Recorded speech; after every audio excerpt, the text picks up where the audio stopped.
lines, sorting through the media bias, exposing the propaganda, and challenging you to use your brain.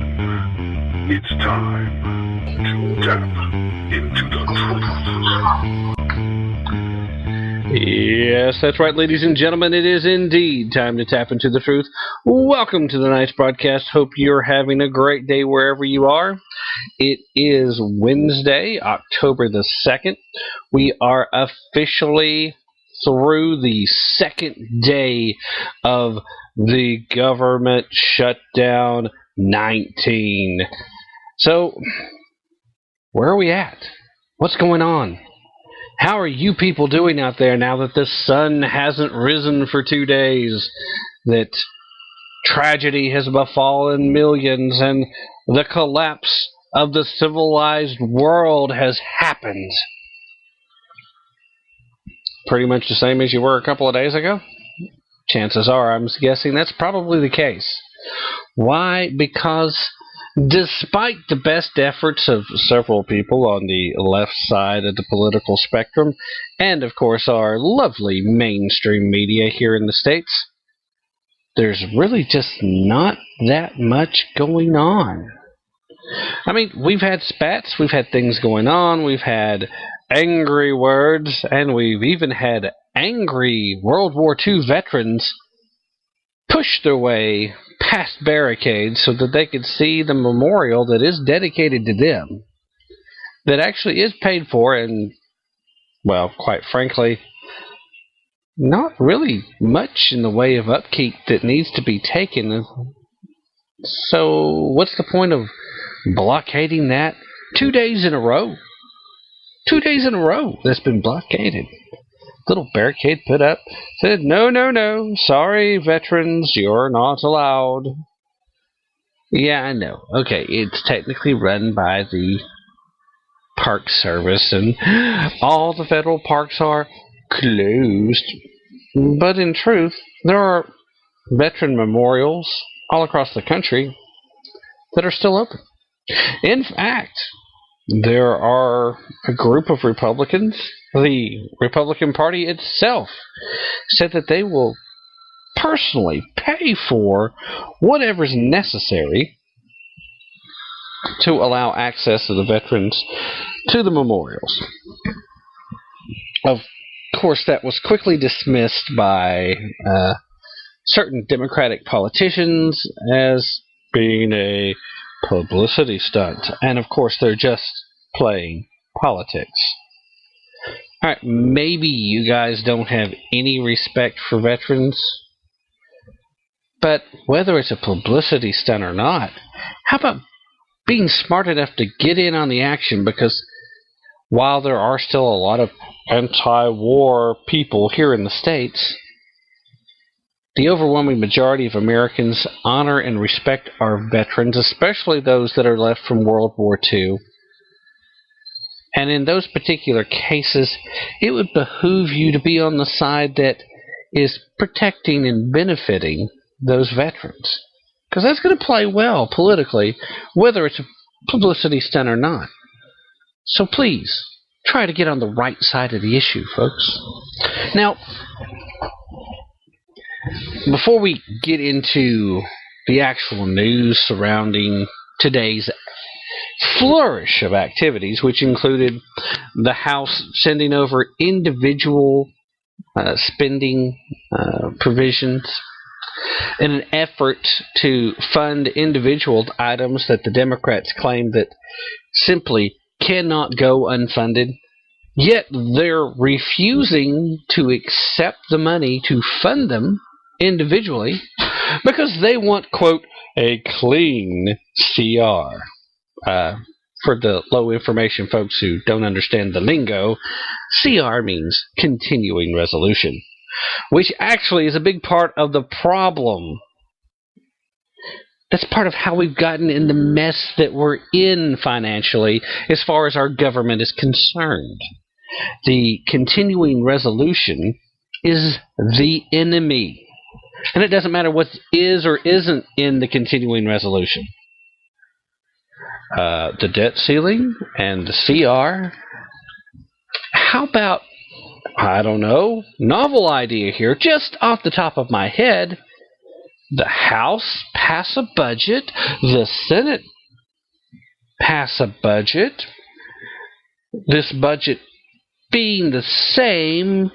Once they work out the details, they go into conference, do all those wonderful congressional things, and then send that budget to the desk of the chief executive, although he rarely acts like one. That same said chief executive signs said budget into law, and there you go. Financial constraints. A budget where the people in your district know exactly where you stand on each and every item in that budget, because you will vote for or against the budget. Period. A budget is a constitutional requirement. One of the things that our government is in place to do. We haven't had one since the occupier first took office. I mean, say what you want to about W. He signed and was perfectly happy with way too much supplemental spending, which is part of what started our nosedive, our current economic calamities. Spending that was outside of the budgetary restraints. But there was still a budget in place. They managed to get one through. Democratically controlled, both sides, and a president that signed off on them. There was a budget. We haven't had one of those in a while. These continuing resolutions are at the very heart of the lack of fiscal responsibility that both sides claim to be defending. I continue to hear the occupier giving speeches daily where he throws out this, and it really is a throwaway line, well, you can't hold our entire economy hostage because you don't get 100% of your way. But he's the one I keep hearing saying that he will not negotiate. Although he changed the tone a little bit today. Today, after they had their big meeting with the congressional leadership from both houses, where I'm sure he did nothing but lecture the Republicans about how they need to do what he wants. I'm in charge. I'm the president. Do what I say. Well, the American people have spoken. And they've told me to tell you to stop acting like me, a big baby. Because for crying out loud, they're doing everything. And this is, make no mistake about it, it's political theater. And nobody's really being hurt by this theater, at least not yet. Some folks have been told to stay at home. But we all know everyone who has to stay home right now is going to get paid. They're going to get their money. This is paid time off. They're getting an unexpected vacation in the fall. How terrible is that? And with the debt ceiling negotiations coming up very soon, this is the only ploy we have. But steps need to be made. You want to know why the media all of a sudden has taken their big tack and started swinging away? I mean, and the last time we broadcasted, we talked about some random acts of journalism where actual truth was reported. And that was happening day before the GSD19. And it was happening the first day of. But here on the second day, the tack changed. And you know why? Because the Dems have to budge first. They have to. when it comes to the so-called progressives, they've been selling the same bill of goods the whole time, that government is the answer. Government is the solution. Without the government, you can't be expected to survive. That's what they've been selling the American people since the Constitution was first put into play. They didn't have a particularly large audience then, but over time they found enough lazy people who buy into the idea, I don't want to be responsible for myself. Someone else really should take care of me. As they built that audience and gotten more and more people to vote in a means and a fashion that would allow for government to take on more and more of that responsibility, that's what they've been selling. So as they continue to sell it and convince more and more people that that's necessary, well, that kind of puts more pressure on them to keep government running. That's why they're getting louder. That's why they're getting noisier. That's why the media that was, with their random acts of journalism, reporting some truth early on, have really went off the reservation with a lot of what they've had to say. Today in particular, it started late yesterday, started hearing about how all of a sudden the country's at risk. Terrorism could occur at any moment now because of all the civilian employees that have had to be furloughed. Well, hold up. Time out. Didn't you only send home part of the non-essential employees? That's what I've been heard. Now, again, the so-called progressives really understanding that in order to win the arguments, they have to control the language, have changed the politically correct way to refer to the non-essential employees. Because, right off the bat, I wish I could say I was the only one that was pointing this out, but I heard a lot of other people pointing it out after I had heard it, and I'm sure there were folks that were saying it before. When you start with non-essential employees, shouldn't we have gotten rid of at least some of those folks, I don't know, about $17.5 billion ago? That bare cupboard that Nancy Mimi Pelosi keeps talking about with her little statement last week, we've cut the budget as far as we can. Well, evidently not. And guess what? If the debt ceiling doesn't get raised, they're going to have to find other ways to cut that budget. Because truthfully, they've gotten so accustomed to their continuing resolutions automatically giving them increases every year that the notion of an actual honest-to-goodness cut anywhere in the government budget, I think, would send both parties screaming and running for the hills. What? Less money? Ah!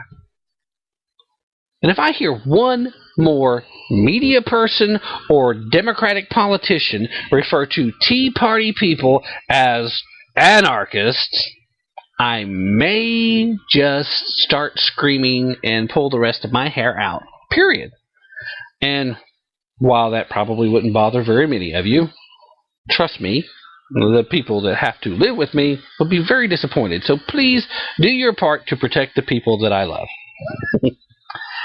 After all, there are people too. The very nature of the Tea Party people is not an affiliation or a loyalty to either party, but a loyalty to the Constitution. That's the first thing that everyone needs to understand. Now, there's a lot of people out there that see that as a bad thing, and if politically you feel that way, you know what? One of the great things about our Constitution and about this country is that it's okay for you to feel that way. It is, however, not okay for you to take action to try and prevent the Constitution from being enforced, or to try and prevent the Constitution from being the guiding principle, or prevent the Constitution from being the limiting factor on our government. All of those things are not okay. Even the most wild and crazy moonbat loony liberal with the goofiest tree-hugging hippie crap things to say has the freedom to say it publicly and attack our government verbally and berate them because of the Constitution. And while you're busy trying to shout down the conservative voices, the ones that see the Constitution as being worth protecting, the minute you silence us, those people that you're trying to give more and more authority to, whether it's through Obamacare or through NSA warrantless wiretaps, whatever the purpose, the more authority, the more power, the more extra constitutional, that's the terminology being used these days, the more extra constitutional power that you give any individual or organization that works for the government, the closer we are to them turning those same limits on you. The first litmus test of any new authority that you're going to allow our government to have should be, while you support it for this person, would you also support it for the other guy? That's why you heard, if you know me, you heard me railing against the Patriot Act from the beginning. There were key parts of the Patriot Act that were too intrusive and just did not coincide with our Constitution. And while the Democrats were more than happy, especially the so-called progressives, to attack, oh, the Patriot Act is evil, ooh, the Patriot Act is bad, because George W. was president at the time, they all got real quiet when the occupier took over, and then instead of doing away with it, they passed new laws that give even broader and more powers and authority to the executive branch and to the NSA, and basically change the very super secret FICA court into just a rubber stamp. Yeah, you want to do it? Go ahead. Boom. Boom. There you go. So, what's going on? I mean, has anybody out there tried to sign up for your Obamacare healthcare yet? Got onto the website and tried to go, because this was the other big thing. I heard all kinds of folks having all kinds of issues. I heard of some folks had no trouble at all. Got on, got their quotes. A lot of folks weren't particularly happy about it. Other folks were shocked and surprised and amazed that, yes, in fact, your subsidies do come in the form of a tax credit instead of, a check, which is, to be fair, what most of the entitlement-minded folks are accustomed to getting. Hello, I expect you to just give me money. In this case, there's still a ton of folks that, even now, because they have yet to get onto the site, fully expect that, number one, they don't even have to do anything to get onto Obamacare, which is wrong. You have to sign up to get into the exchanges. And two, a lot of folks still think it's going to be completely free when actually very few people are going to qualify for free health care. And trust me, even the ones who do, it's not free. Someone else is going to have to pay for it for you. Not your problem. Yeah, I get it. But it's a problem for the rest of us, because we're the ones who had to put the bill.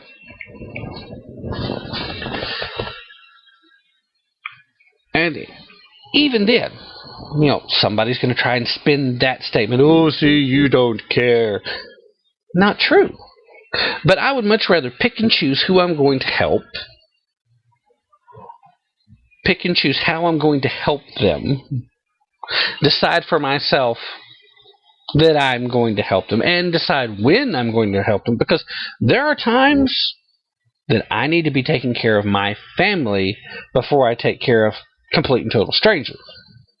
Not that I don't care about the complete and total strangers. Again, don't get me wrong. The federal government has no business making these decisions for us. And this is not about some wonderful, magnanimous effort by our government to finally do something great for the American people. That's not what's going on. It's about control, plain and simple. This, we had so many glitches, had a hard time, we had so many people trying to get on before 7 o'clock a.m. that day, that was the reason for all the glitches. This is marketing by glitch. I would almost guarantee you that the difficulties experienced by the people trying to sign on and check out their stuff were probably intentional. You weren't meant to be able to in all these places. Because they wanted to be able to say, see, so many people want it, so many people need it, so many people so anxious to sign up, we couldn't even handle all the data. Well, I'm going to call BS on that because I happen to know for a fact that there's a particular government organization that's doing a pretty daggum good job of handling a large amount of data. I think the NSA is monitoring emails, phone calls, electronic communications of all kinds, storing the database. You want to tell me that a government that's capable of operating that can't get the exchange website to work properly? Just something to think about. That's all I'm saying. Okay. Going to take a quick break as we're about halfway through the show right now, and then when we get back, we'll get into some of the news portion of today's events involving the meeting of the top congressional leadership and Mr. Occupier himself. And after that, I might throw a little more opinion at you, assuming, of course, that you can handle it. And I'm sure if you're still listening at this point, you probably can. At any rate, we'll be right back. Stay with us.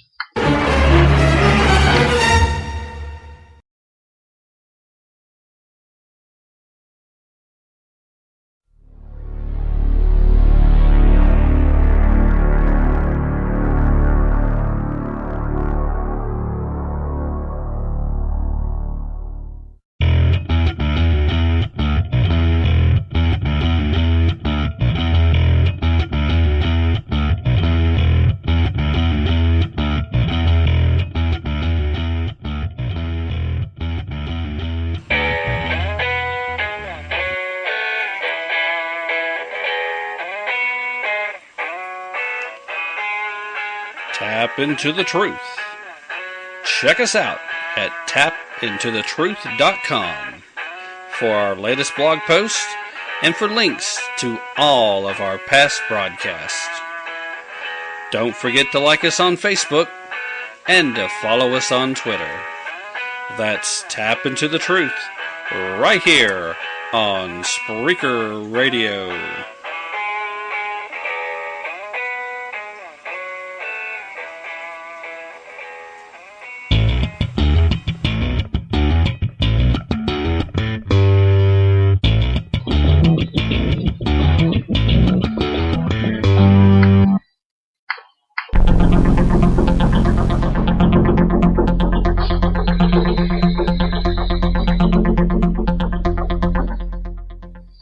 We are back, and that is right. We are talking about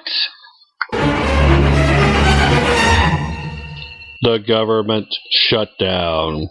Yes, that's right, ladies and gentlemen. We are still talking about GSD19. The government, G, government, shutdown, S, D, 19. Because this is the 19th time officially in our nation's history that we have had a partial or semi-partial, in this particular case, shutdown of the government. To hear the media and the Democrats spin this wonderful story, you would have thought it has never happened before in history. And they continue to get bigger and braver and bolder with this story.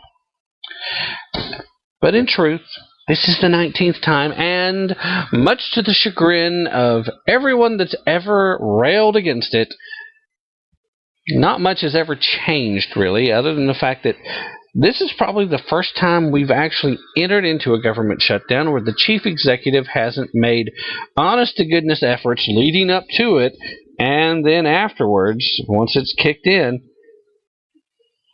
to negotiate and talk and discuss with the opposition leadership. Now, we've heard story and story again over the last couple of days about how the last time we had the government shut down, good old Slick Willie, a.k.a. Bill Clinton, was the commander-in-chief at the time. He was on the phone talking to Newt Gingrich, who was Speaker of the House at the time, and to Bob Dole, who was the Senate Majority Leader at the time. He was talking to these guys every day, well, nearly every day. They might take like a Sunday off or something. And for 2 weeks leading up to the shutdown, and then during the shutdown. And the problem being that in the course of this, Bill was smart enough to realize that, you know what, Democrats take a bigger hit the longer this drags out. Now, they're going to try and spin it, and they're going to try and convince everybody that it's the Republicans' fault. They're standing up against a law. It is the law. Yeah, well, last time I checked, the Defense of Marriage Act was a law, too. But seems like you guys didn't like that one too much, so you just decided, we're going to ignore it until we can get it thrown out. And we're going to hope that the lower courts do that and that the higher court never has to hear the argument. Why, you might ask? Because in truth, the Defense of Marriage Act is, in fact, constitutional. Supreme Court declared it as such. And it is such because it really has nothing to do with marriage, as I've often stated in the past, but more to do with what the government will recognize as a special tax status. And as far as that's concerned, each and every state has the right to recognize or not recognize those special tax statuses based on whatever criteria they want. Now, if you don't like that being the law, then so be it. Now, I was never a big fan of the Defense of Marriage Act, not because I have fault with people trying to define marriage as being between a man and a woman, but because I just didn't see it as being the role of the federal government. It's a state issue. The federal government should not have been involved at all. And the effort was ridiculous. It was a feel-good, distract you from something else thing that was going on, but it was a charge that was led both by Republicans and Democrats, signed into law by Bill Clinton, and in the end, the Supreme Court upheld it initially. Now, the court's different now, and we'll see it differently. The court will be different again in another decade. Would Obamacare pass the test of constitutionality when a different set of judges were to hear it? Something tells me, given the convoluted stretch that Justice Roberts gave in casting the deciding vote as to whether or not they would find it constitutional or not, you change one judge and you have a completely different outcome. In truth, the individual mandate is not constitutional. It isn't, and it doesn't matter who says that it is. Oh, well, the Supreme Court said. Well, the Supreme Court has said that slavery was constitutional.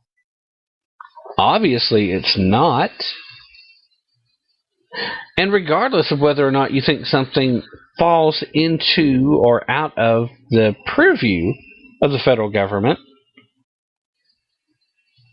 simple right or wrong should fit in here somewhere. And it is not right for the federal government to tell you that you have to purchase something, period. the argument about, well, you're all right with states telling you have to have insurance for your car. Well, I'm not a big fan of that, but it's still a very different thing legally because, like it or not, you don't have a legal right to operate a motor vehicle. Every state has to license you, give you permission, allow you the privilege. And as a result of that, the state is allowed to put any type of convoluted stipulations on that privilege that they want to. I'm not a fan of that, but that's still the way it is. And that makes this argument very different because there's no way you can opt out of the Obamacare law. At least with the insurance for your car, you can simply choose not to drive a car. A lot of us really don't have that option, but ultimately, if you could afford a taxi or get somebody else to drive you around, well, then you're good.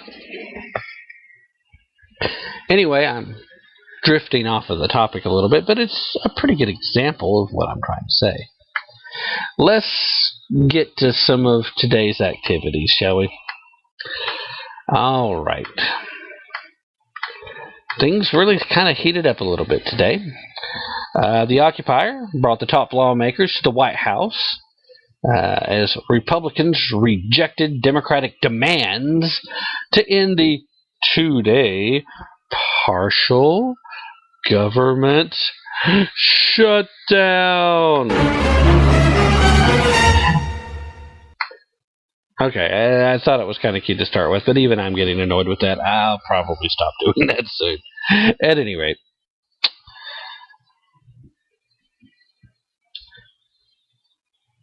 the way things are going, the Democrats are still demanding that the Republicans just pass another continuing resolution without any changes to the nation's 3-year-old health care law.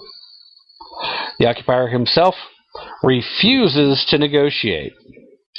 House Speaker John Boehner told reporters after private talks that lasted more than an hour. Yeah, they act like that's a big deal.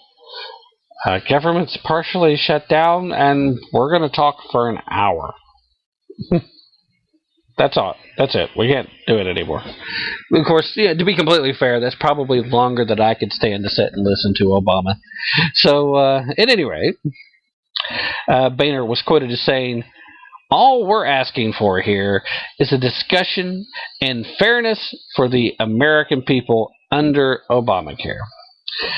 Senate Majority Leader Mr. Harry Reid, however, said that, quote, "We're locked in tight on Obamacare, and neither the President nor Democrats in Congress will accept changes to the health care law as the price for spending legislation needed to reopen the government."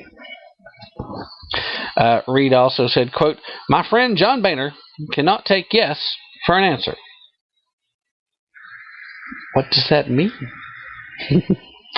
Well, obviously he's referring to the fact that they're still trying to push the false narrative that the American people have spoken. We want Obamacare. Run the polls. Not very many people really want it.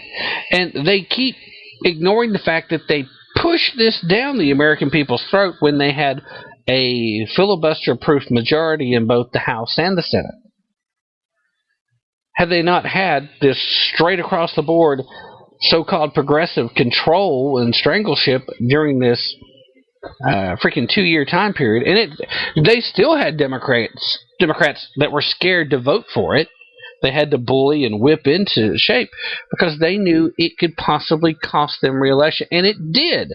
There were sweeping changes in the midterm, and unfortunately, a lot of voters just forgot about how angry they were about it because everybody kind of went to sleep about Obamacare, except for a few hardcore conservatives that were out there saying, we've got to do something before this kicks in.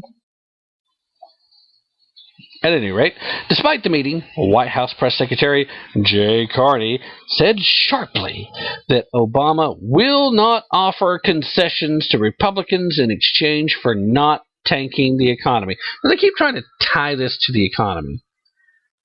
And in truth, the only thing that really hurts our economy is the uncertainty of what's going to happen. So as long as they pick a course and stay with that course, the damage to our economy will be very little. Now, it will hurt a lot of the people that support the Democratic Party, because those folks are highly dependent on government money that only comes when there isn't a government shutdown. You know, that's just not as dramatic without the music. I may have to keep doing that a little while longer. Sorry if you find it annoying. Anyway, with the nation's ability to borrow money soon to lapse, both Republicans and Democrats alike said the shutdown that has idled an estimated 800,000 federal workers could last for 2 weeks or more. Ooh, 2 weeks. Obliging a divided government to grapple with both issues at the same time. Make no mistake about it, this was a ploy to try and negotiate with the debt ceiling in the first place. I mean, that's what the House was looking at, because they see that as a winning issue. Now, you do have some honest-to-goodness folks out there that are really trying to protect the American people from the train wreck that is Obamacare. The affordable health care, which is anything but, has already caused irreparable damage to the economy, way more than not raising the debt ceiling will. But those numbers and those facts, the media and the Democratic politicians continue to want to ignore. In fact, they'll swear to you that that's just a lie. But you go out here and you ask somebody who was working full-time 6 months ago that's been bumped down to part-time, they'll tell you Obamacare has not helped them, because now, coupled with the loss of earning power because of their much lower hours that they're allowed to work, that now they can afford health care even less than they could have before. And if you're working, you probably can't qualify for enough of a subsidy for this not to be an additional burden on you. Okay? Am I laying this out well enough for everybody to follow? I hope so. I don't think I'm talking over anyone's heads here. A lot of you, if you're listening, probably know exactly what I'm saying, but for the few folks who maybe don't get it or maybe buying into the hype, then pay attention not only to what the talking heads are saying, but what you see going on around you. And if you don't see on a regular basis average, everyday, workaday Americans who have a job that they were struggling to keep because the economy was already in the crapper, and then now these cutbacks, trust me. And as far as government workers are concerned, guys, you have had it better than most private sector employees have had it for some time. And you know, based on past history, you're probably, I say probably because, you know, every now and then the Republicans can surprise you. And they've got a few in there right now that actually seem to want to do the right thing, which is limit the scope of government. But you know, most likely, you're going to get paid for this time even though you're off. At any rate, the Republican-controlled House approved legislation to reopen the nation's parks and the National Institutes of Health, even though many Democrats criticized them as part of a piecemeal approach that fell far short of what was needed. The bills faced dim prospects in the Senate, and the White House threatened to veto both in the unlikely event that it made it to the occupier's desk. So, who is it again that's complaining they're not getting 100% of their way? I mean, are you following the truth here? I mean, it's being spun in almost every article and every news report you're going to see. So just follow the truth. What have the Republicans done now in the House? They've sent over bills to fund individual things. Since they wouldn't take the bill that said we'll fund all the government except for Obamacare. Nope, sorry, rejected. Okay, we'll fund everything in the government as long as you will delay the individual mandate for a year, the same amount of time that you've given big corporations. Nope, rejected. So now they're like, okay, how about this? We'll go ahead and pay for this. We'll keep this open. We'll go ahead and pay for this. We'll keep this going on an individual basis. Things that have been pointed out that are problems. Oh, this must be taken care of immediately. This is why you should be against them. And, okay, here you go. Here it is. What now? Well, what's now is the Democrats are still saying no, because they're the ones who want it 100% their way. This is the law. It's the law. You can't just ignore the law. Why not? You have Fast and Furious mean anything? The corporate mandate being edited by executive fiat. That's not legal. The law means nothing to the current occupiers of the executive branch. It's a convenient tool, but it means nothing to them. An attempt by Democrats to force a shutdown-ending legislation to the House floor failed in a 227 to 197 vote, with all Republicans in opposition. That left intact the Tea Party-driven strategy of demanding changes to the nation's health care overhaul as the price for essential federal financing, despite grumbling from Republican moderates. Democrats were scathing in their criticism. Ooh, there's a surprise. Left-leaning people who had a quick tongue. Quote, the American people would get better government out of Monkey Island at a local zoo than we're giving them today. That was Representative John Dingell, a Democrat from Michigan. And in truth, that's probably a pretty accurate statement.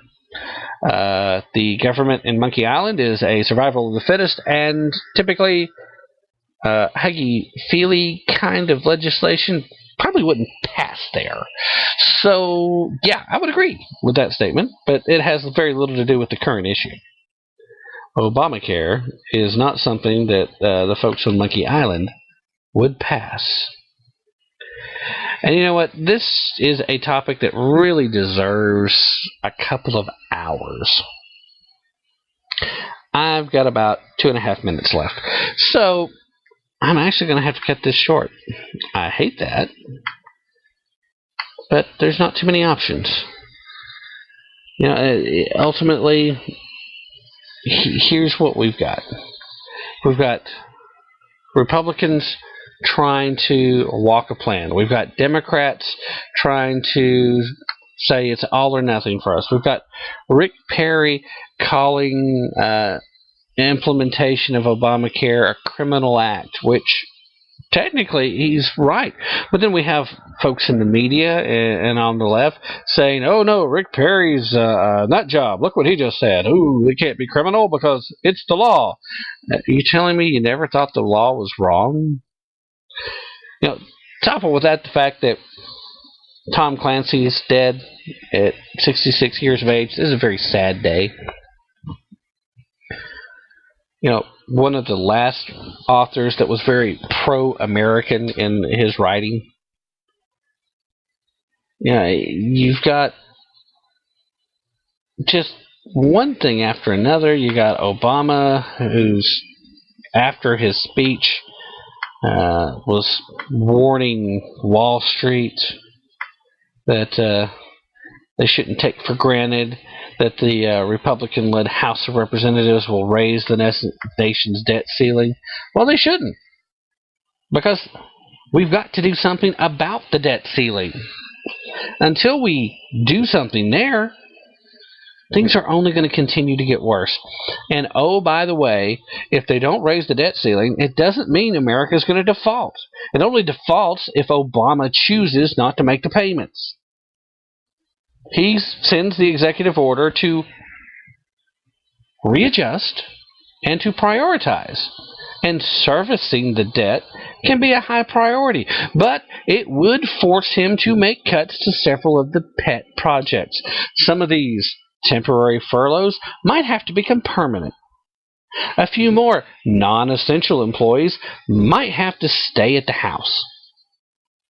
Heaven forbid, things like federal grants for art might have to come to an end. Quite honestly, I'm not a big fan of a lot of the art that gets grants and whatnot.